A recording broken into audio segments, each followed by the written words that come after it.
وزیر اعلیٰ عمر عبداللہ کا اور میڈم محبوبہ مفتی کا دوبارہ سے آمنا سامنا ہوا ہے۔ اس باری بات صرف ایک فرد تک نہیں ہے بلکہ ایک خاندان تک ہے، اور خاندان کے ساتھ ساتھ پی ڈی پی کی جماعت کے ساتھ جڑے ہوئے ان سبھی لوگوں کی ہے جو ورکرز ہیں۔ دیکھیے اتنے بڑے بڑے ایلیگیشن لگا رہے ہیں کہ آج ہم لوگ پریشان ہو چکے ہیں کہ جموں کشمیر میں نوکریوں پر بھی اتنی بڑی سیاسی جنگ ہو سکتی ہے۔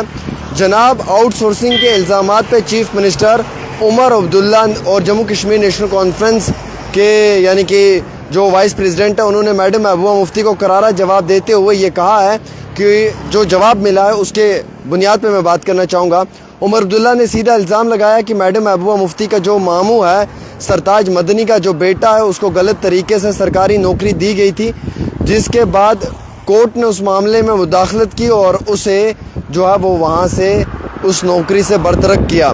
پی ڈی پی اور بی جے پی سرکار کے دوران بنا میرٹ کے 3000 سے زیادہ پولیٹیکل ورکروں کو بینک میں نوکری بانٹی گئی ہے، جس کی جانچ ابھی بھی اے سی بی کر رہی ہے۔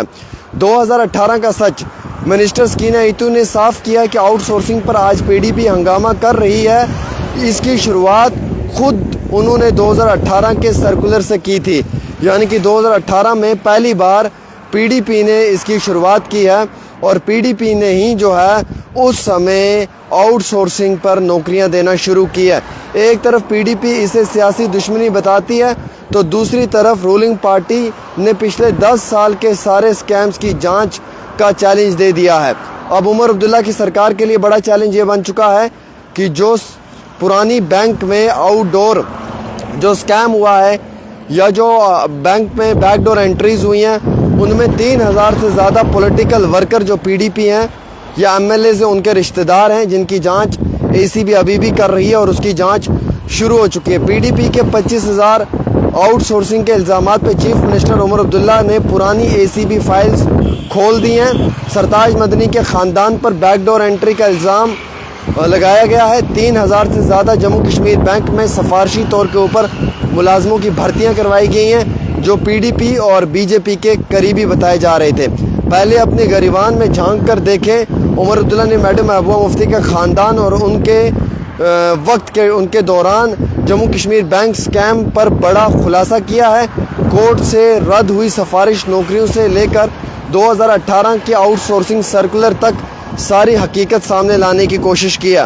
میرے عزیز دوستو، حالیہ ہی جموں کشمیر کی جو ہیلتھ منسٹر ہے میڈم سکینہ ایتو جی، ان کی جانب سے ایک پریس کانفرنس کی گئی۔ جموں کشمیر کی منسٹر سکینہ ایتو نے ایس کے آئی سی سی میں ایک پریس کانفرنس کے دوران بیک ڈور اپوائنٹمنٹ کے الزامات کو پوری طرح خارج کر دیا ہے۔ انہوں نے صاف کیا کہ آؤٹ سورسنگ ایک ایڈمنسٹریٹو ارینجمنٹ ہے، کوئی پرماننٹ سرکاری نوکری نہیں ہے۔ انہوں نے اپوزیشن لیڈروں پر اس معاملے کو سیاسی رنگ دینے کا الزام لگایا ہے۔ آؤٹ سورسنگ کو پرماننٹ نوکری نہ آپ سمجھ سکتے ہیں اور نہ یہ پرماننٹ نوکری ہے، یہ صرف فوری ضرورتوں کو پورا کرنے کے لیے ایک عارضی نوکری ہے۔ یہ اپوائنٹمنٹس سینٹرل سپانسرڈ سکیمز کے تحت ہوتی ہیں، ان میں سمگرا شکشا ہے اور میشن جو وتی اسلح ICPS شامل ہے۔ یہ پوزیشن ریگولر ریکروٹمنٹ کے راستے نہیں ہوتی ہیں۔ سرکاری ویکینسیز کو اب بھی پبلک سروس کمیشن کے ذریعے ہی بھرا جاتا ہے۔ سکینہ ایتو نے پی ڈی پی کی صدر میڈم محبوبہ مفتی پہ الزام لگائے اور طنز کستے ہوئے انہوں نے کہا کہ آؤٹ سورسنگ کا فریم ورک 2018 کے ایک سرکولر کے تحت شروع ہوا تھا جو پچھلی حکومتوں کے دوران لایا گیا تھا، نہ کہ موجودہ نیشنل کانفرنس نے آؤٹ سورسنگ کا یہ سسٹم یہ سرکولر لایا ہے، بلکہ یہ میڈم محبوبہ مفتی نے لایا ہے اور 2018 میں پی ڈی پی پہ نشانہ بنایا ہے۔ سکینہ ایتو نے اپوزیشن کو چیلنج کیا ہے کہ ایک ریکروٹمنٹ بھی آپ ایسی بتا دیں جو ہم نے پچھلے 10 سال میں غلط طریقے سے کی ہے۔ اگر ایک بھی ہے تو اس کی جانچ پڑتال ہونی چاہیے، اور جانچ پڑتال آج کی نہیں بلکہ ماضی کے 10 سالوں سے ہونی چاہیے۔ سکینہ ایتو نے بتایا کہ انہوں نے یونین منسٹر سے آؤٹ سورسنگ کو کم کرنے کی گزارش کی ہے۔